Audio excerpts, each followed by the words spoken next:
Well, hello, and this is David Morrissey.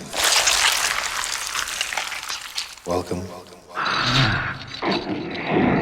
to The Walking Dead.